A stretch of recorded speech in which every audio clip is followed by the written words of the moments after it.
এবছর বাংলাদেশে ফিতরার হার জন প্রতি সর্বনিম্ন 110 টাকা এবং সর্বোচ্চ 2805 টাকা নির্ধারণ করা হয়েছে। মঙ্গলবার জাতীয় মসজিদ ইসলামিক ফাউন্ডেশনের সভাকক্ষে জাতীয় সদকাতুল ফিতর নির্ধারণ কমিটির সভায় 1446 হিজরি সনের ফিতরার এ হার নির্ধারণ করা হয়।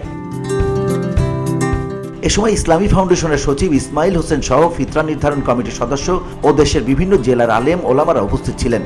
গম বা আটা দ্বারা সদকাতুল ফিতর আদায় করলে তা হবে অর্ধ সা বা 1 কেজি 650 গ্রাম, প্রতি কেজি 65 টাকা দরে সদকাতুল ফিতর হবে 110 টাকা।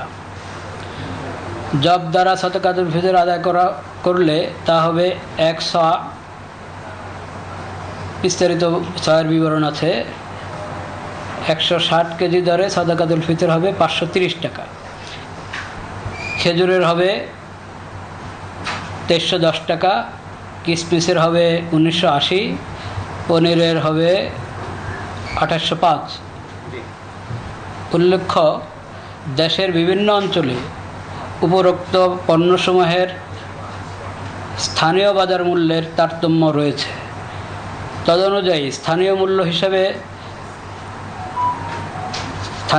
হিসাব করে তা পরিশোধ করলেও সাদাকাতুল ফিতর আদায় হয়ে যাবে। দেশের সব বিভাগ থেকে সংগৃহীত আটা, জব, খেজুর, কিশমিশ ও পনিরের বাজার মূল্যের ভিত্তিতে এ ফিতরা নির্ধারণ করা হয়েছে। মুসলমানরা নিজ নিজ সামর্থ্য অনুযায়ী এই পণ্যগুলো যে কোনো একটি পণ্য বা তার বাজার মূল্য দিয়ে সাদকাতুল ফিতরা আদায় করতে পারবেন। এ পণ্যগুলোর স্থানীয় খুচরা বাজার মূল্যের তারতম্য রয়েছে, সে অনুযায়ী স্থানীয় মূল্যে পরিশোধ করলেও ফিতরা আদায় হবে। ধুলো, ময়লা ও ক্ষতিকর ধূলিকণা থেকে নিমিষেই মুক্তি দেয় চৌধুরী এয়ার পিউরিফায়ার। এর শক্তিশালী সাকশন ঘরের কোনায় কোনায় লুকিয়ে থাকা সকল ধুলা টেনে ফিল্টার করে এবং বের করে আনে নির্মল ও স্বাস্থ্যকর হাওয়া। গত বছর সর্বনিম্ন ফিতরা ছিল 115 টাকা, সর্বোচ্চ 2970 টাকা। VOD Bangla news desk.